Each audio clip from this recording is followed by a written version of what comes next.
छोटे से रैश की वजह से आप ऐसे परेशान तो नहीं हो सकते मिस्टर कपूर। कुछ नहीं किया बस। मैं नहीं चाहता तुम्हें ये प्रोग्राम कहीं गलत सकते। मिस्टर कपूर, अगली बार ना मैं पूछूंगी नहीं, सीधा नाराज हो जाऊंगी। तो प्लीज बताइए कि आप क्यों परेशान हैं, किस बात से परेशान हैं। उसी बात से जिसे लेकर तुम पहले परेशान थी। तुम्हें बताना पड़ेगा।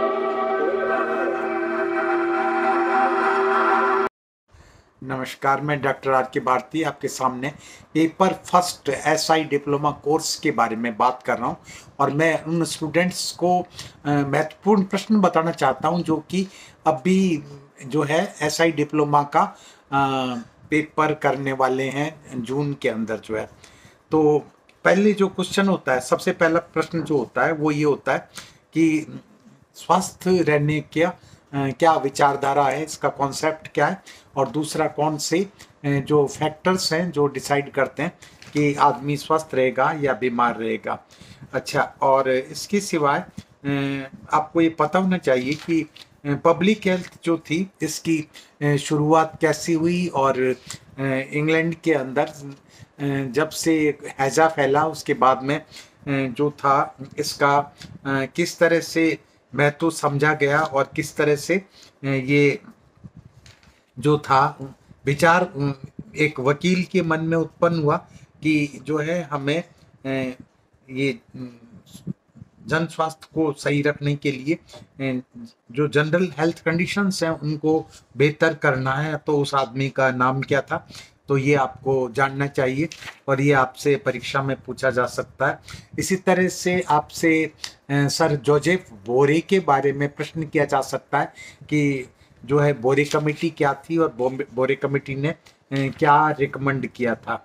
अच्छा, इसके सिवाय आपको ये भी जानना चाहिए कि सेंट्री इंस्पेक्टर जो होते हैं उनकी ड्यूटीज़ क्या होती हैं, उनके रिस्पॉन्सिबिलिटीज़ क्या होती हैं, वो कहाँ कहाँ काम कर सकते हैं, और उन्हें जो है क्या क्या अपने कर्तव्य पूरे करने चाहिए, और उनका प्राइमरी रिस्पॉन्सिबिलिटी क्या है, और उनका सैनिटेशन में क्या रोल है, और जो सेंट्री इंस्पेक्टर है वो एज ए फूड इंस्पेक्टर बन करके क्या क्या कार्रवाई करता है। इसके सिवाय वो अगर वो किसी गवर्नमेंट डिपार्टमेंट में काम करता है, हेल्थ डिपार्टमेंट में काम करता है, तो उसकी और क्या क्या रिस्पॉन्सिबिलिटीज होती हैं। तो इसके बारे में आपको अच्छी तरह से इस प्रश्न का उत्तर पता होना चाहिए, और ये बहुत सामान्यतया बार बार आपसे परीक्षा में पूछा जाता है। इसके आगे जो अगला आपका जो चैप्टर है उस चैप्टर के अंदर आपसे प्रश्न पूछा जा सकता है कि आशा क्या होती है, और आशा का क्या काम होता है, और आशा किस स्वास्थ्य सेवाओं से संबंधित है। तो इसका उत्तर आपको आना चाहिए। इसके बाद में अगला जो प्रश्न है आपका, वो प्रश्न है आपका elementary physics, chemistry, biochemistry, mathematics और chemical used in public health से संबंधित। तो इसमें आपसे जो कॉमनली क्वेश्चन पूछे जाते हैं वो एक तो ये है कि बैरोमीटर किस लिए काम में आता है, हाइग्रोमीटर किस लिए काम में आता है, लैक्टोमीटर किस लिए काम में आता है, थर्मामीटर का उपयोग क्यों किया जाता है, और जो आपका एनीमोमीटर क्या होता है उसका प्रयोग कहाँ पर किया जाता है, और जो लेंस हैं वो कितने प्रकार के होते हैं, उनको किन किन परिस्थितियों में इस्तेमाल किया जाता है। और आपको प्रश्न पूछा जा सकता है कि जो पानी को शुद्ध करने के लिए के कौन से केमिकल्स हैं जिनको आप यूज करते हैं, और इसी तरह से चूहों को मारने के लिए आप किस तरह के केमिकल्स जो होते हैं उनको यूज करते हैं, खेती बाड़ी में आप किस तरह के जो केमिकल्स होते हैं उनको यूज करते हैं, इंसेक्टिसाइड्स कौन से होते हैं, इनका क्या प्रयोग किया जाता है। और ये जो आपकी मतलब प्रश्नावली है, इस प्रश्नावली में एक प्रश्न ये भी होता है कि कुएं का आयतन किस तरह से नापा जाता है और उसमें पानी कितना है। इसको किस तरह से आप कैलकुलेट करेंगे, तो इसका फार्मूला आपको देना होगा। इसी तरह से आप किलोमीटर को माइल्स में कैसे कन्वर्ट करेंगे और माइल्स को किलोमीटर में कैसे कन्वर्ट करेंगे, इसके बारे में आपको बताना पड़ेगा। अच्छा, अब नेक्स्ट जो आपका चैप्टर है, जिसमें आपका बिहेवियर साइंस का चैप्टर है, इसके अंदर आपको कुछ प्रश्न पूछे जा सकते हैं, जैसे जॉइंट फैमिली क्या होती है, ब्रोकन फैमिली क्या होती है, और आपके जो परिवार हैं उन परिवारों में किस तरह की समस्याएं होती हैं, भावनाएं क्या होती हैं, इमोशंस क्या होते हैं, और पर्सनैलिटी ट्रेट्स क्या होते हैं, पर्सनैलिटी क्या होती है। और आपसे जो प्रश्न पूछा जा सकता है वो ये पूछा जा सकता है कि कौन सी कंडीशंस होती हैं जिनकी वजह से जो व्यक्ति होता है उसका बिहेवियर बदल जाता है और वो सामान्य बिहेवियर उसका नहीं होता। फिर आपके इस फर्स्ट पेपर के अंदर जो हेल्थ एजुकेशन है, इसका बहुत इम्पोर्टेंट क्वेश्चन बनता है और आपसे पूछा जा सकता है कि हेल्थ एजुकेशन क्या होती है और ये किस तरह से दी जाती है और इसका क्या लाभ है, और हेल्थ एजुकेशन देने के लिए आप क्या अप्रोच करेंगे। और इसी तरह से इंफॉर्मेशन एजुकेशन एंड कम्युनिकेशन जो है, IEC प्रोग्राम जो है, उसके बारे में आपसे पूछा जाएगा, तो इसको आपको बताना होगा। इसके सिवाय कम्युनिकेशन टेक्निक जो है उसमें क्या क्या क्वालिटी होनी चाहिए, और कम्युनिकेशन जो वर्ड है इससे आप अलग अलग इसके जो पार्ट हैं उनको बताएंगे कि C से क्लैरिटी होती है, O से ऑर्डरली होता है, M से मेथोडिकल होता है, तो ये सब आपको आना चाहिए। अच्छा, जो हेल्थ एजुकेशन है उसको देने के लिए आप क्या क्या तरीके इस्तेमाल कर सकते हैं उनके बारे में आपको बताना है।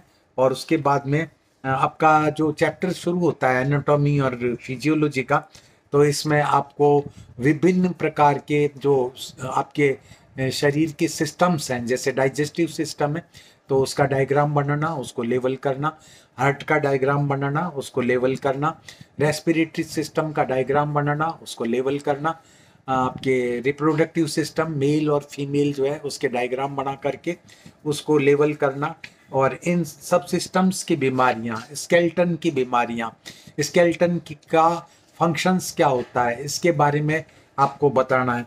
बोन्स जो होती हैं कितने प्रकार की होती हैं उनके बारे में बताना है।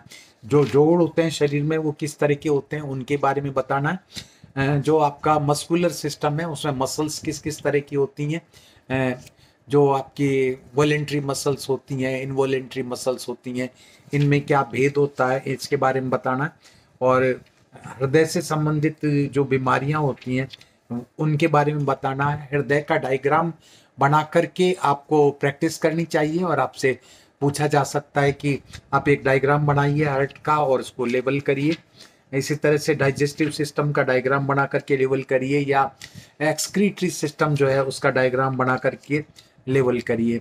और जो आपका एंडोक्राइन सिस्टम है या ग्लैंडुलर सिस्टम है उससे रिलेटेड जो प्रश्न होते हैं, जैसे कि थायराइड ग्लैंड जो है इसकी कौन सी बीमारियां होती हैं, पेनक्रियास की कौन सी बीमारी होती है जिससे किसी व्यक्ति को डायबिटीज हो जाती है, या टेस्टिज जो होते हैं उनसे कौन सा हार्मोन बनता है, या ओवरी में से कौन सा हार्मोन बनता है। तो ये सब क्वेश्चंस जो होते हैं आपसे पूछे जाएंगे।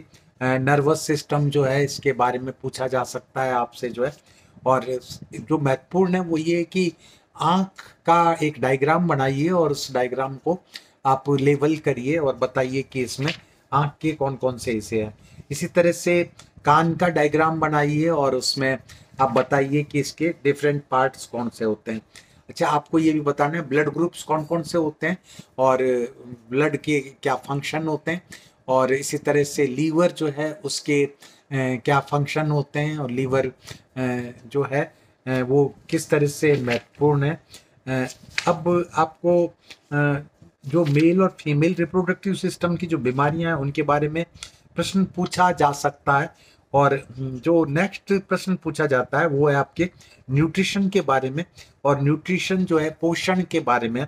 और ये पोषण जो होता है क्या होता है, आपके खुराक जो होता है, भोजन होता है, उसके क्या क्या कंपोनेंट्स होते हैं, भोजन में कौन कौन सी चीज़ें होती हैं, जैसे कि आप जानते हैं protein, carbohydrate, fat, vitamin, minerals, और इनका क्या फंक्शन होता है, प्रोटीन क्या करता है, कार्बोहाइड्रेट क्या करता है, विटामिन्स क्या करते हैं, विभिन्न विटामिन्स जो हैं उनके बारे में आपसे प्रश्न पूछा जा सकता है। विटामिन ए क्या होता है, इसका दूसरा नाम क्या है, विटामिन सी कौन सा होता है, इसका दूसरा नाम क्या है।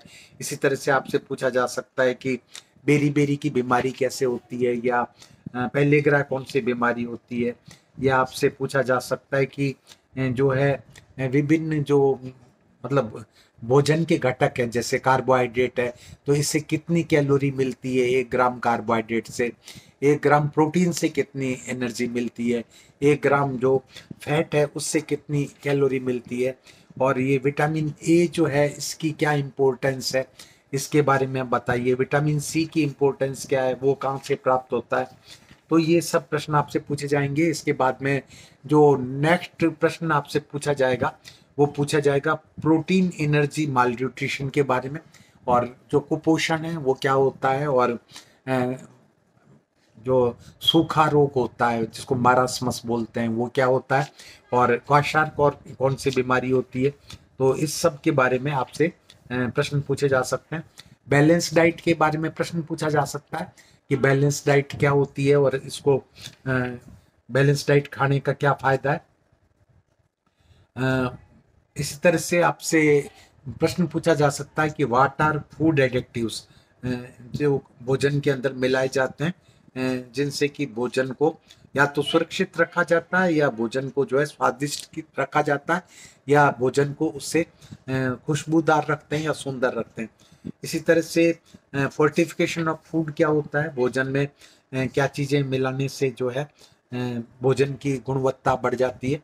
और इसी तरह से जो एडल्ट्रेशन ऑफ फूड है उसके बारे में आपसे प्रश्न पूछा जा सकता है कि भोजन में किस तरह की मिलावट होती है और मिलावट का क्या कारण होता है, और ये एडल्ट्रेशन ऑफ फूड एक्ट जो था कब पास किया गया था, और विभिन्न प्रकार की जो भोज्य पदार्थ होते हैं उनमें क्या क्या मिलावटें की जाती हैं।